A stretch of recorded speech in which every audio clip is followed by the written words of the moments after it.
महाराज उग्रसेन कहने लगे, हे यादव जनों, श्री कृष्ण ने पहले ही अपना निर्णय बताकर यह सभा आमंत्रित करने पर मुझे बाध्य किया था। मुझे लगता है श्री कृष्ण कोई साधारण व्यक्ति नहीं है जिसे हम सरलता से समझ पाएं। जितना मैं उसे समझ पाया हूँ, उसके आधार पर मथुरा का राजा होने के नाते मैं घोषित करता हूँ, आपकी अथवा अन्य किसी की इच्छा हो न हो, श्री कृष्ण अब मथुरा में रुकेगा नहीं, पल भर के लिए भी। रुकना उसकी प्रकृति नहीं है। क्या जल और पवन कभी रुके हैं? कभी रुकेंगे? सूर्य किरण कभी रुकी है? कभी रुकेगी? मैं हाथ जोड़कर उससे इतना ही अनुरोध करूंगा, जब तक मैं जीवित हूं, वह मथुरा से अपना भाव संबंध अखंड बनाए रखे। यादवों की विशेष रात्रि सभा समाप्त हो गई। उसी रात मैं और दाऊ, उद्धव, विपृथु और विशिष्ट यादव योद्धाओं सहित सुरंग के मार्ग से यमुना तट पर पहुंच गए। एक भव्य नौका से हम दक्षिण दिशा की ओर निकल पड़े। कृष्ण भाग गया। मागधों से डरकर मथुरा छोड़कर कृष्ण भाग गया। यह समाचार गुप्तचरों द्वारा मागध सैन्य शिविर में फैलाने को हम भूले नहीं थे। उसे सुनकर जरासंध हमारा पीछा किए बिना रहने वाला नहीं था। उसके शिविर का पड़ाव उठते ही हमारे कुछ चुने हुए यादव योद्धा हमसे आकर मिलने वाले थे। संप्रति मथुरा आक्रमण मुक्त होने वाली थी। हमने मथुरा छोड़ तो दी, परंतु अब कहाँ जाएं यह प्रश्न हमारे सम्मुख खड़ा था। मैंने उस पर पहले ही सोच रखा था। गुप्तचरों की सूचना के अनुसार दक्षिण में हमारे आप्त यादवों के 4 राज्य थे। ये राज्य हमारे आदि पुरुष महाराज यदु को 4 नाग कन्याओं से प्राप्त 4 पुत्रों ने स्थापित किए थे। एक था नर्मदा तट पर बसाया माहिष्मती राज्य। यह राज्य मुचुकुंद ने दक्षिण ऋक्ष्वान पर्वत के समीप बसाया था। दूसरा राज्य पद्मावत महाबलीश्वरम के पास था। यदुपुत्र पद्मवर्ण ने उसे सहाद्री के पठार पर वेणा नदी के तट पर बसाया था।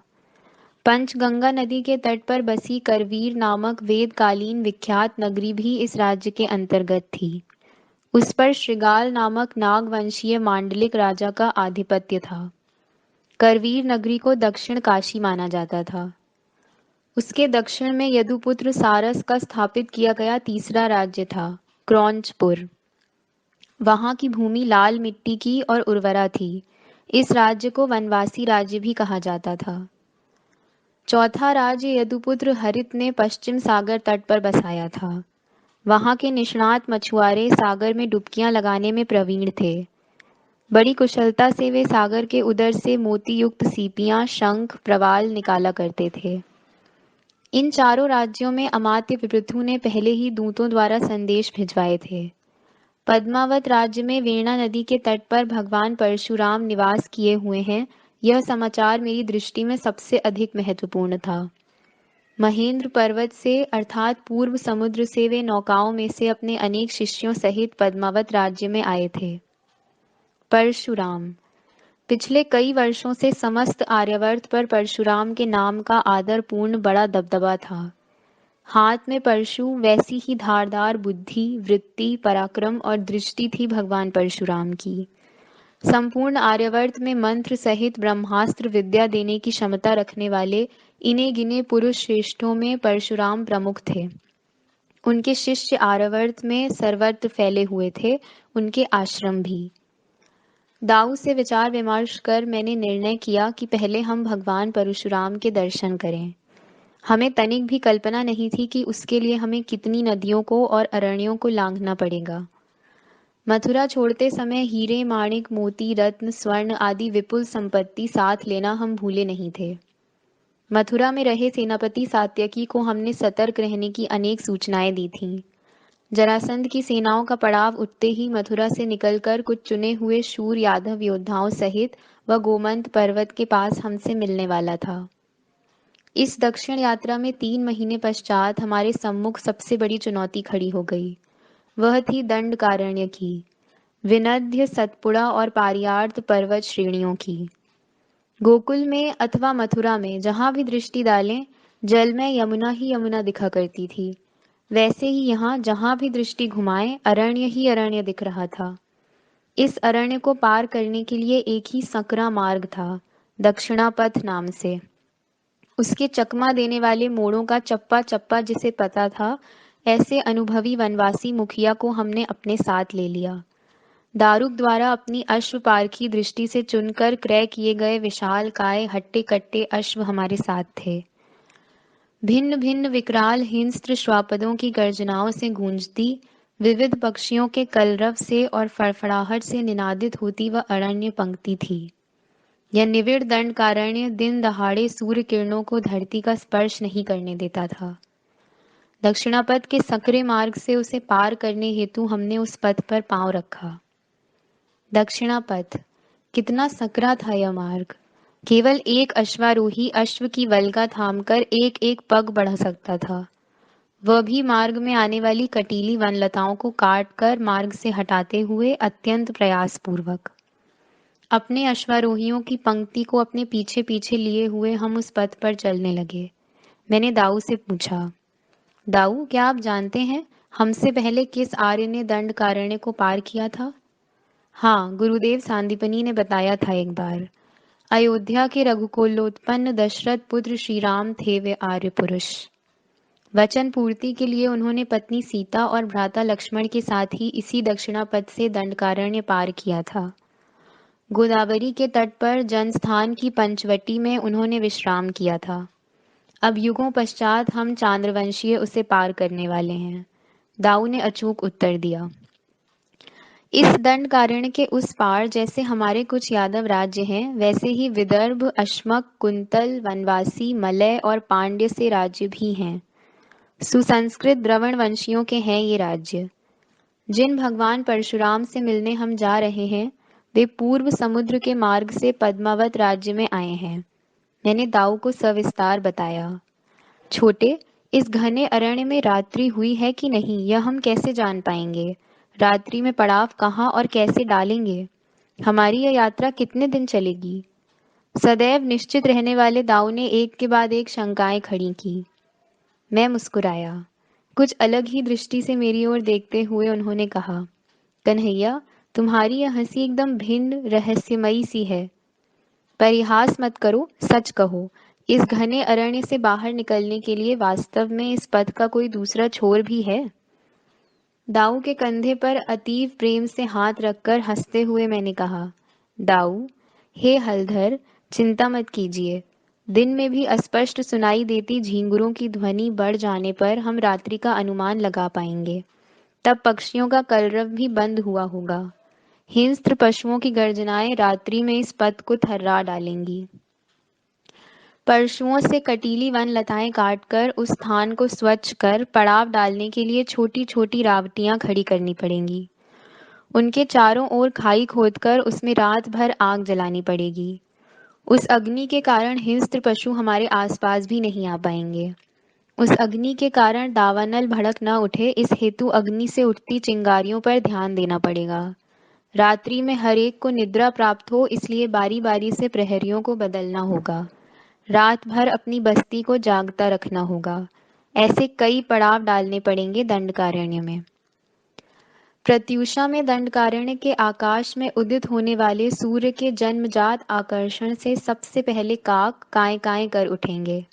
उनके बाद कुक्कुट बोलने लगेंगे। तत्पश्चात सारा पक्षी जगत जाग उठेगा। अपना पड़ाव उठाकर और धूनियां बुझाकर हमें अपनी यात्रा आरंभ करनी होगी। हमें अपनी भोजन की कच्ची सामग्री का उपयोग मितव्यता से करना होगा।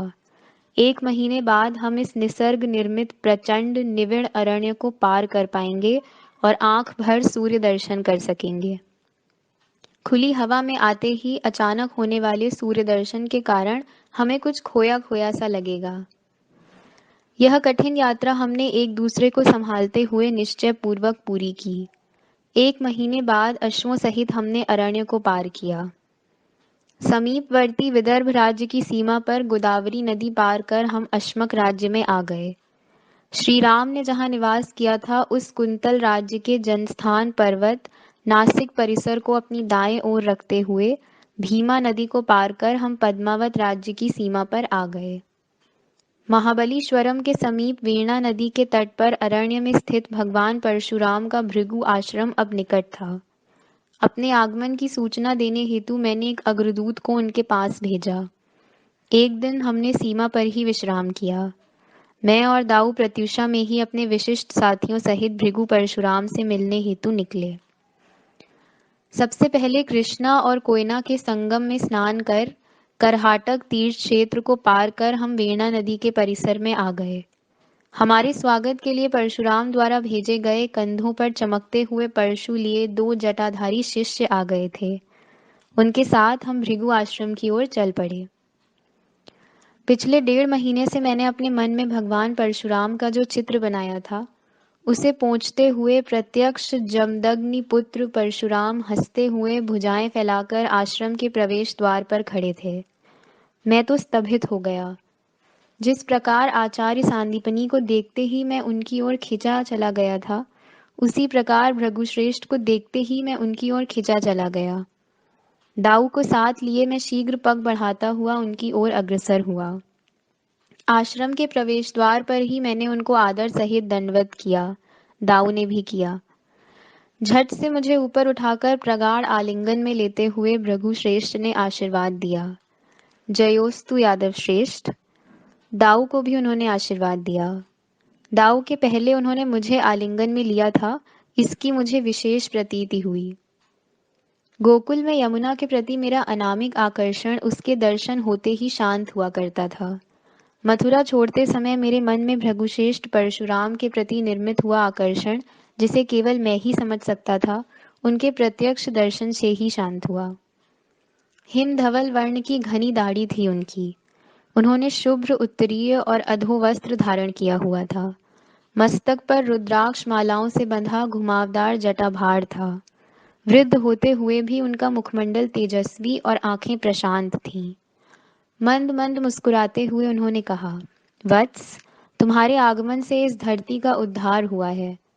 मैं जानता हूँ तुम वस्तुतः कौन हो। आश्रम में चलो, पहले कुछ फलाहार विश्राम करो, फिर देखेंगे। उनके बोल पाषाण खंड से टकराने वाले परशु की ध्वनि की भांति खनखनाते, दानेदार और प्रणवनाद की भांति मधुर थे। वे अपनी आचार्य कुटी की ओर धीरे धीरे चलने लगे। उनके पीछे पीछे उनके शिष्यगण। उनके कंधों पर धारण किए सैकड़ों परशु सूर्य किरणों में चमक उठे। हम सब चलने लगे, भृगुश्रेष्ठ के पीछे पीछे खींचते हुए से। विश्राम के पश्चात भृगुश्रेष्ठ परशुराम ने अत्यंत आत्मीयता के साथ हमारी यात्रा के विषय में पूछताछ की।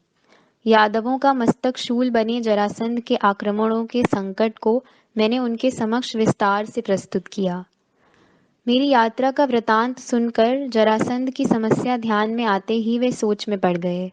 कुछ क्षण आंखें बंद की और आत्मलीन हो गए।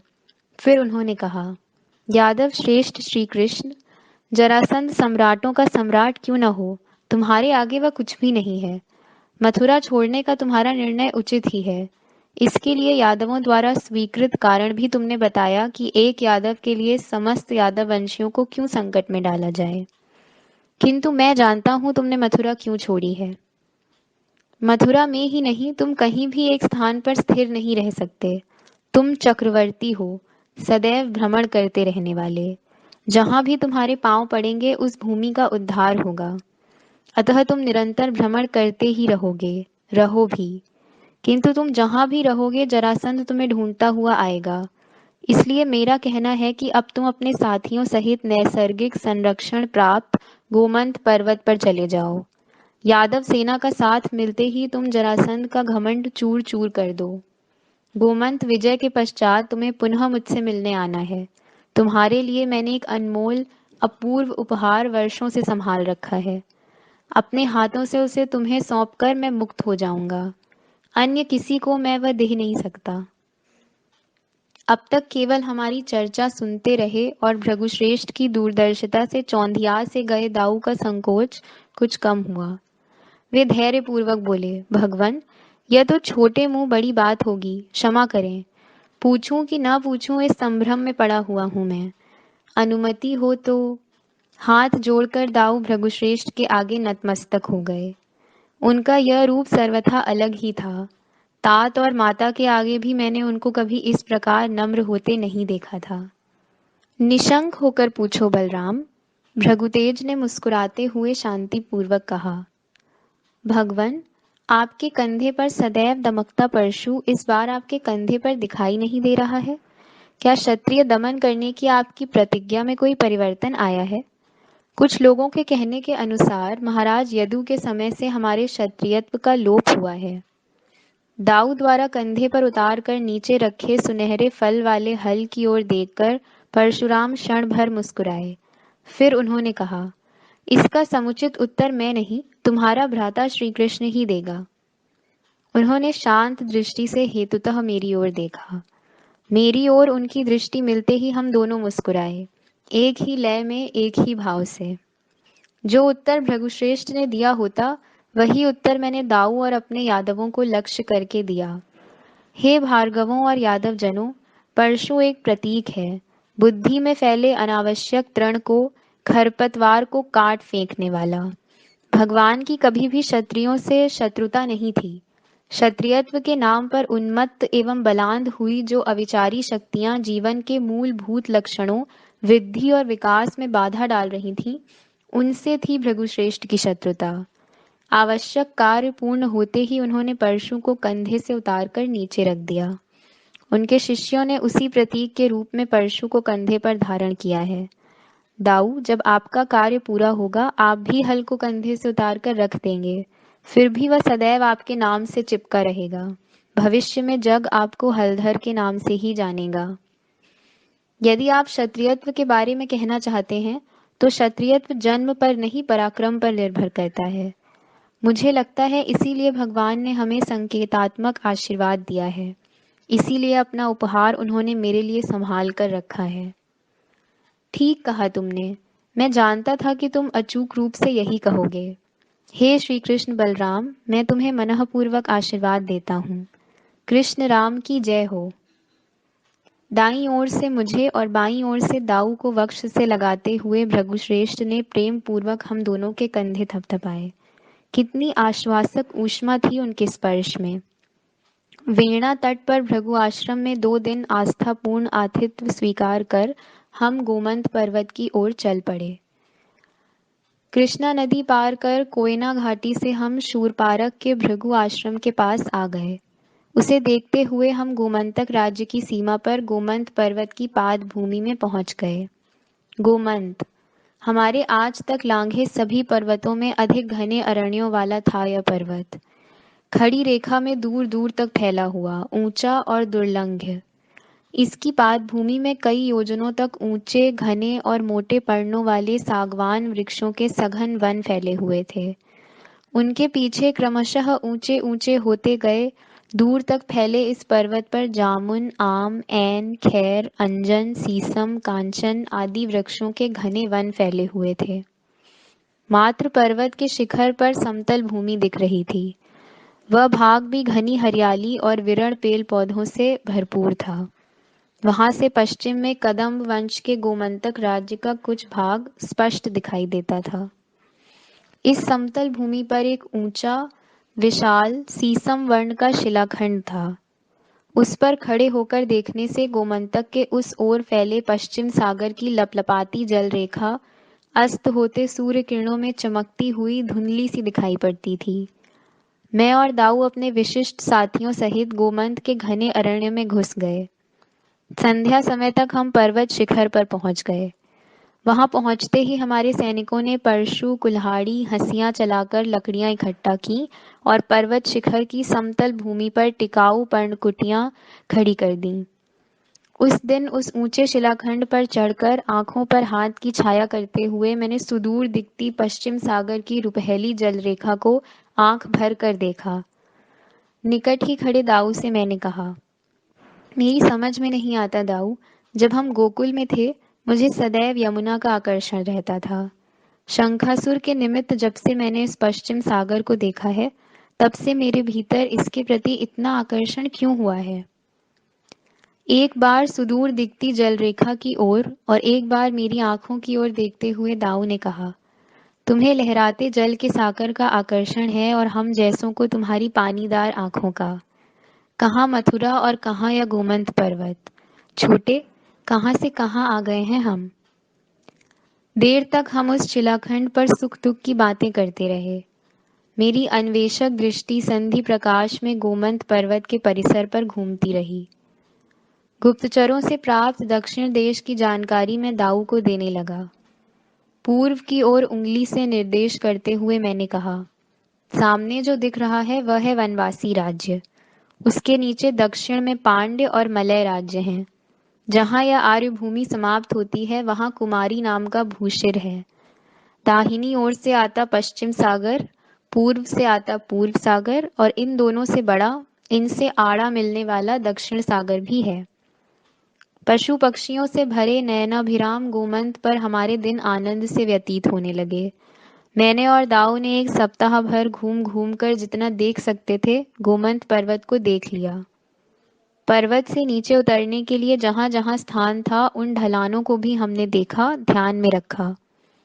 यहाँ के विविध रसपूर्ण फलों, खनिज युक्त जल और शीतल मंद पश्चिम पवन के कारण मुझे और दाऊ को तो इस पर्वत से प्रेम ही हो गया।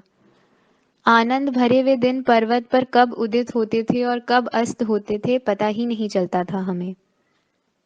हमारे अग्रदूतों के दिए संदेश के अनुसार जैसे जैसे माहिष्मती, पद्मावत, वनवासी और हरित इन यादव राज्यों से सशस्त्र चतुरंग दल सेनाएं गोमंत पर्वत पर आने लगी, हमारा आनंद बढ़ता ही गया। महारथी आजानुबाहु सेनापति सात्यकी जब सेना सहित हमसे आ मिला तब तो उसकी पराकाष्ठा हो गई। गोमंत पर्वत पर अब जहां भी अवकाश मिला यादव सेना का पड़ाव डाला गया। पर्वत की पादभूमि से शिखर के समतल मंच तक हमारे सशस्त्र दूत पूरे गोमंत पर्वत की सभी गतिविधियों की सूक्ष्म सूचनाएं हमें देने लगे।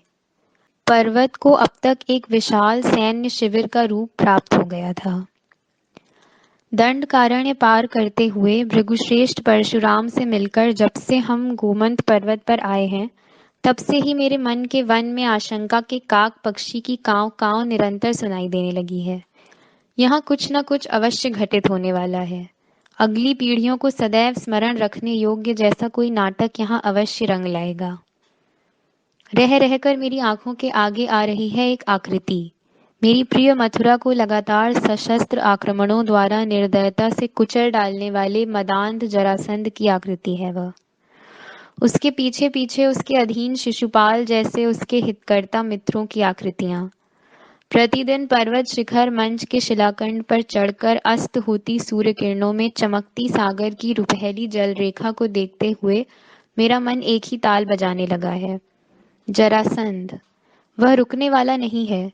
दंडकारण्य पार करके वह अवश्य हम पर टूट पड़ेगा। वैसा ही हुआ। हमें यहाँ आए 1 महीना हो रहा था कि एक दिन उदित होते सूर्य बिंब के साथ ही पर्वत की पादभूमि से उठी दुंदुभी, नगाड़ों, रणभेरियों की सम्मिश्र तुमुल ध्वनि गोमंत के घने अरण्यों से आ टकराई।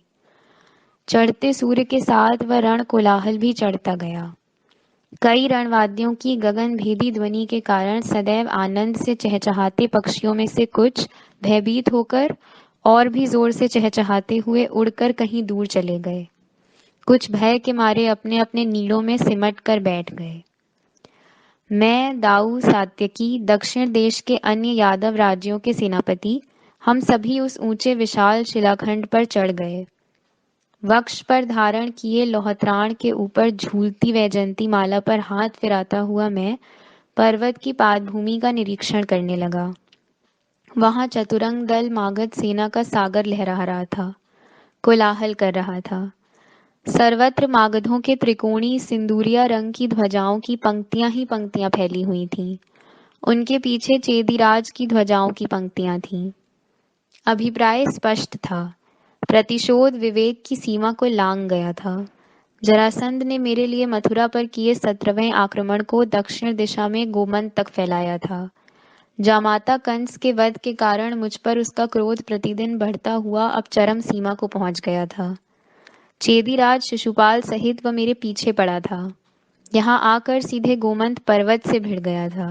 उसके साथ अपनी अपनी सेना सहित आए कलिंगराज श्रुतायु, काश्मीर नरेश गोनर्द, किन्नर राज द्रुम, मालवराज सूर्याक्ष, वेणुदारी, छागली, सोमक आदि राजा भी थे। अब हमारी चीते जैसी चपल गतिविधियां आरंभ हो गईं। पहले मैंने पर्वत की पादभूमि में सागवान वृक्षों के वन में बिखरे अपने सैनिकों को पर्वत के ऊपर बुलवा लिया। मैंने अपनी सेना को पर्वत की रचना के अनुकूल विभाजित किया, संरक्षण का पक्का पैंतरा बदला। संयम और शांति किस चिड़िया का नाम है, जरासंध के मागधों को इसका पता ही नहीं था। वे सीधे सागवान के वन में घुसने लगे। घाट में बैठी हमारी यादव सेना ने उनका कड़ा प्रतिकार किया और उनको मृत्यु के घाट उतार दिया। इससे वन में घुसने का प्रयास करने वाला मागधों का दूसरा दल पीछे हटा और भागने लगा, किंतु इससे समाप्त न होने वाले एक दीर्घकालीन युद्ध का आरंभ हुआ। जरासंध और शिशुपाल प्रतिदिन सैनिकों की नई टुकड़ियां उस घने वन में हमारे सैनिकों पर आक्रमण करने के लिए भेजने लगे। उनमें से कई सैनिक तो आवश्यक विश्राम के अभाव में अकारण ही गिर पड़ने के कारण आहत होने लगे। नाटक का यह पूर्व रंग 4 दिनों तक चलता रहा। गोमंत के आधे विस्तार पर हम यादव फैले हुए थे। उसकी पादभूमि में जरासंध, शिशुपाल के अनगिनत सैनिक थे और हमारे बीच में था घना अरण्य। युद्ध का यह दृश्य शत्रुओं को पर्वत के अरण्य में तिल भर भी घुसने न देते हुए तटस्थ ही बना रहा। मथुरा के काले को अपनी पकड़ में लेने के लिए जरासंध उतावला हो गया था। दांत पीसते हुए काले को गदा के प्रहारों से चकनाचूर कर देने के सपने देखने वाले जरासंध की आक्रामकता में बाधा पड़ गई। कवचधारी जरासंध प्रतिदिन अपनी सेना में भ्रमण कर रहा था। हताश होकर वह अपनी ग्रीवा ऊपर उठाकर पर्वत शिखर की ओर देखता था। विवश होकर क्रोध से वह अपने सेनाधिकारियों पर बरस पड़ता था। मुझे और दाऊ को गोमंत पर्वत से बाहर खींचने के लिए उसने गोमंत पर्वत में ही आग लगा देने का निर्णय किया। उसने अपने अश्व और गजदलों को पीछे हटाया, जलते पलीते लिए, शिस्त्राणधारी कवच धारण करने वाले पदाति दलों को उसने पर्वत की पादभूमि के चतुर्दिक फैल जाने की आज्ञा दी। आग उगलने वाली कौन सी चाल वह चलने वाला है, यह मैं जान गया। मैंने और दाऊ ने अपने सैनिकों को आदेश दिए, पर्वत छोड़कर जहां भी स्थान मिले वहां से पर्वत की पश्चिम पादभूमि में एकत्रित हो जाएं। मागध सैनिकों के जलते पलीते छुआते ही धरती पर पड़े सूखे पत्ते क्षण भर में ही कर्पूर की भांति धड़ाधड़ जलने लगे। आनन फानन में ही अग्नि की लपलपाती ज्वालाओं ने गोमंत पर्वत की पूरी पादभूमि को अपनी लपेट में ले लिया। बहती पवन के साथ आकाश की ओर उड़ान भरने वाली अग्नि की प्रचंड लपटों ने हाहाकार मचा दिया। बाघ, चीते, हाथी, पक्षी, नाग, अजगर आदि प्राणी अग्नि में झुलस गए। सागवान, ऐन, अंजन, कांचन, खैर, जामुन आदि ऊंचे ऊंचे वृक्ष जलकर गिरने से घोर सम्मिश्र कड़कड़ाहट की ध्वनि होने लगी। जैसे ही गोमंत का जलता घना अरण्य भव्य अग्निकुंड का भयावह रूप धारण कर दहकने लगा, जलती राख के उष्ण कण वायु के झोंकों पर सर्वत्र बिखरने लगे। जलते गोमंत पर्वत की आंच जब असहनीय हो गई तो जरासंध के सैनिक सिटपिटाकर अर्ध योजन तक पीछे हट गए। जरासंध और शिशुपाल ने तो आनंद विभोर होकर अपने शिविर में मैरियक मध्य के कुंभ पीकर आनंदोत्सव मनाना आरंभ किया। उन्होंने तो सोचा था जैसे भट्टी की तपती राख में शकरकंद को भुना जाता है, वैसे ही कृष्ण बलराम गोमंत के जलते भट्टे में भुन गए होंगे। यहाँ समस्त यादव सैनिकों को पर्वत की पश्चिम दिशा से सुरक्षित बाहर निकालकर मैं और दाऊ भी कप के पर्वत को छोड़ चुके थे। धनुष से निकला बाण अपने लक्ष्य पर पहुंचकर ही रुकता है, उसी प्रकार गोमंत पर्वत की यह दावाग्नि समय आने पर अपने आप ही बुझने वाली थी।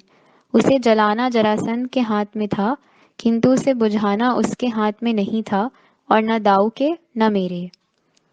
एक ओर से वनवासी राज्य के और दूसरी ओर से गोमंतक राज्य के परिसर को प्रकाशित कर देने वाली इस दावाग्नि को साक्षी रख हमारी सेना ने दक्षिण देश की सेना से हाथ मिलाया। इस सम्मिलित सेना ने पूरे पर्वत की परिक्रमा करते हुए मदोन्मत्त असावधान जरासंध और शिशुपाल पर अचानक एक शक्तिशाली आक्रमण कर दिया। मागध और चेदियों के शस्त्र संभालने के पहले ही युद्ध का आरंभ हुआ।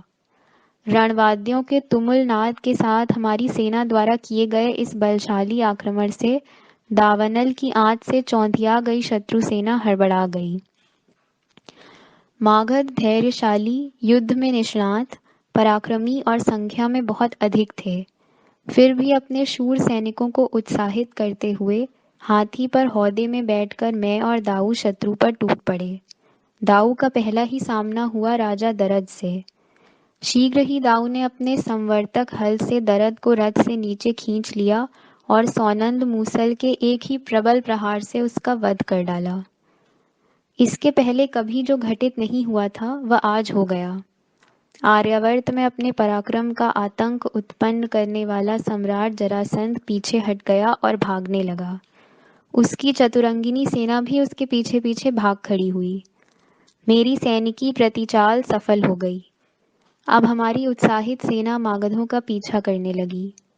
सौनंद मूसल हाथ में लिए मैं और संवर्तक हल लिए दाऊ रथ पर आरूढ़ होकर अपनी सेना का नेतृत्व करने लगे। आगे मागध चेदी और उनके पीछे यादव। यह खेल संध्या होने तक चलता रहा। अंततः उनको वनवासी राज्य की सीमा से बाहर भगाकर ही हम लौट आए। जरासंध और शिशुपाल ने जहाँ पड़ाव डाला था वहीं हमने भी अपना पड़ाव डाला। पर्वत जल ही रहा था। दिन के प्रकाश की भांति प्रतीत होते उसके उजाले में हमारे सैनिकों ने नए शिविर लगाए, रात्रि का भोजन पकाया। पिछले कई दिनों से युद्ध करते और आज मागधों का पीछा करते हुए श्रांत होने के कारण हमारे सैनिक शिविरों के आगे खुली धरती पर विश्राम करने लगे।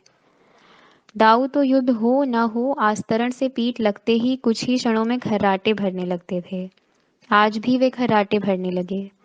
सोने से पहले उन्होंने कहा, छोटे, दावाग्नि का इतना बड़ा प्रकाश मैंने इसके पहले कभी नहीं देखा। मध्य रात्रि तक मुझे नींद ही नहीं आ रही थी। मैं शिविर से बाहर आया। आगे जलते हुए दावानल को देखते हुए मैं अपने आप में खो गया। विचारों का दावानल मेरे मन में फैलने लगा। सुंदर वंशरी से सजे इस पर्वत को जलाकर क्या पाया जरासंध ने? अकारण ही कितने निरीह प्राणी उसकी क्रोधाग्नि की बलि चढ़ गए। मानवी बुद्धि जब क्रोधांध हो जाती है तब कितनी विध्वंसक बनती है वह। जरासंध, यज्ञ में बलि देने हेतु कई राजाओं को गिरिव्रज के कारागृह में डालने वाला, सम्राट कहलाने वाला। इसके 17 आक्रमणों का हमने सामना किया। यह स्वयं ही द्वेष का, राज अहंकार का प्रचंड दावानल है।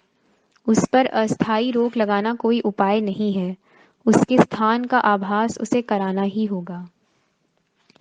दूसरे ही दिन हमारी विजयी सेना भृगुश्रेष्ठ परशुराम के शूरपारक आश्रम की ओर बढ़ने लगी। हमारी विजय का समाचार वहां पहले ही पहुंच चुका था। आश्रम वासियों ने हमारा प्रचंड स्वागत किया।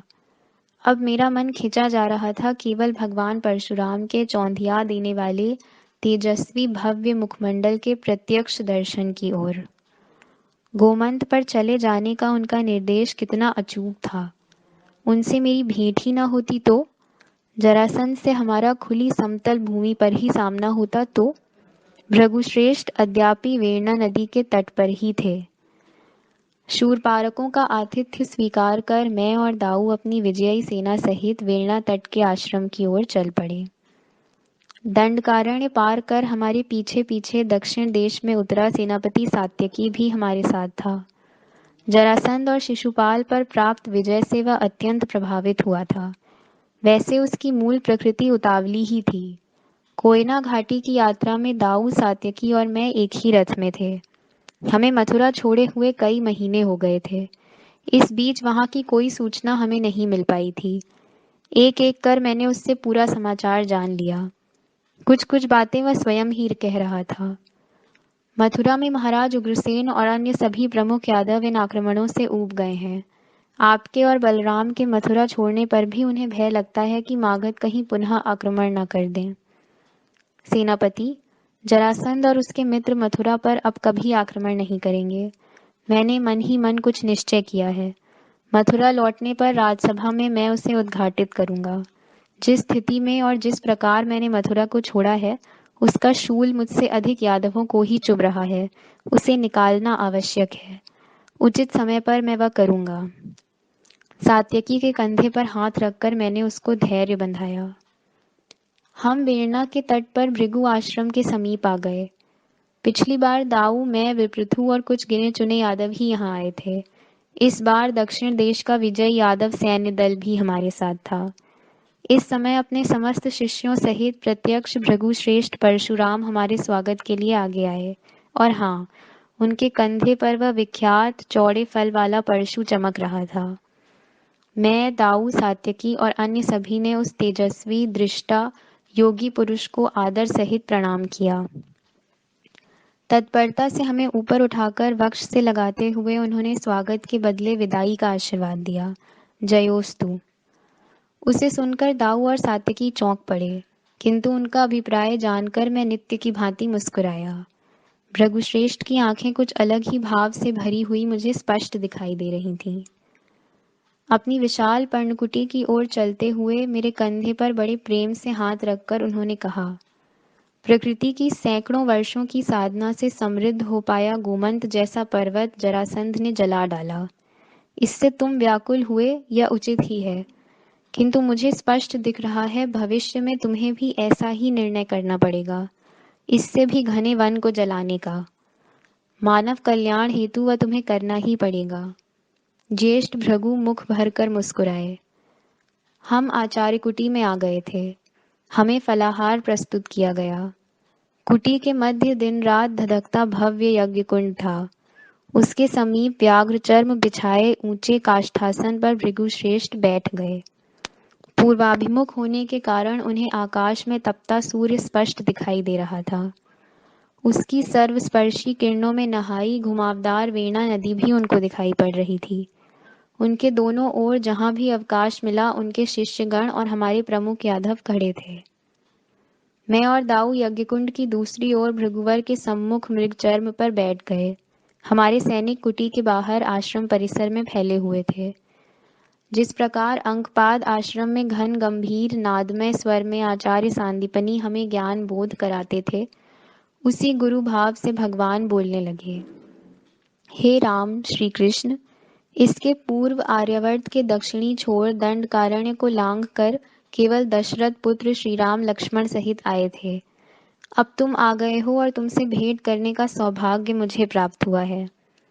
जब से तुमसे भेंट हुई है मैं सोच रहा हूँ तुमसे मेरी भेंट कराने में प्रकृति का, परमात्मा का क्या उद्देश्य हो सकता है। आयु और अनुभव में तुमसे ज्येष्ठ होने के कारण मुझे जो स्पष्ट प्रतीत हो रहा है वह मैं तुम्हें बता रहा हूँ। जो दुर्बलों के जीवन की, अधिकारों की रक्षा करता है वही सच्चा क्षत्रियत्व है, वही सच्चा पुरुषार्थ है। जीवन क्या होता है, अधिकार का अर्थ क्या है, उत्तरदायित्व क्या होता है, प्रकृति का अभिप्राय क्या होता है, इसका बोध जो सरलता से कराता है वही ब्रह्मत्व है। जन्म से ब्राह्मण होते हुए भी कर्म से मैंने निष्ठापूर्वक क्षत्रियत्व का पालन किया है। सर्वांगीण जीवन में बाधा डालने वाले, किसी का भी आदर न करने वाले मदोन्मत्त क्षत्रियत्व का मैंने निर्दलन किया है। किसी भी राज सिंहासन का लोभ किए बिना ही संपूर्ण आर्यावर्त में भृगु आश्रम स्थापित करते हुए ज्ञानदान का ब्रह्म कर्म मैं जीवन भर निष्ठापूर्वक करता आया हूँ। जीवन का जो अर्थ मुझे ज्ञात है वह मैं तुम्हें बताता हूँ। ज्ञान, विज्ञान और प्रज्ञान जीवन के प्रमुख अंग हैं। ज्ञान का अर्थ है चराचर सृष्टि की समग्र जानकारी। पूरे आर्यावर्त और दक्षिण देश में भ्रमण करके जो ज्ञान मुझे प्राप्त हुआ उसे मैंने अपने आश्रमों में बांटने का प्रबंध कराया है।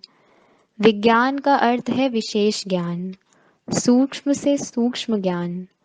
ब्रह्मास्त्र की विद्या से मैंने वह प्राप्त किया और अपने योग्य शिष्यों को प्रदान किया।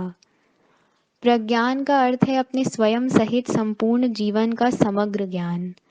अपने अंदर और प्रत्येक सचेतन अचेतन में निहित चिरंतन चैतन्य का जो अन्वेषण करता है वह प्रज्ञान होता है।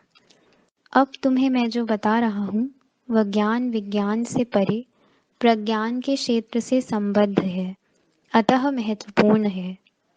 हे राम एवं श्री कृष्ण, यद्यपि तुम यदुकुल उत्पन्न हो, परंतु तुम न केवल 18 यादव शाखाओं के हो, न शूरसेन राज्य के, न ही आर्यावर्त के। निरंतर बहती मानवीय जीवन गंगा के घाट पर चिरंतन जलते दीप हो तुम। स्थल काल की, कुल की मर्यादाएं तुम्हें बांध नहीं सकती। हे श्री कृष्ण, तुम्हारी आंखों में मुझे अपना उत्तराधिकारी दिखाई दिया है, अतः आज मैं तुम्हें एक अनमोल स्वर्गीय उपहार दे रहा हूँ। उसे ग्रहण करने की, उचित समय पर उसका प्रक्षेपण और विसर्जन करने की क्षमता मुझे केवल तुम में ही दिखाई दे रही है। एकमात्र तुम ही उसके लिए योग्य हो। ज्येष्ठ भृगु ने धीरे धीरे अपनी आंखें बंद कर लीं। उनकी योग मुद्रा यज्ञ कुंड में प्रदीप्त अग्नि की भांति दहकती दिखने लगी।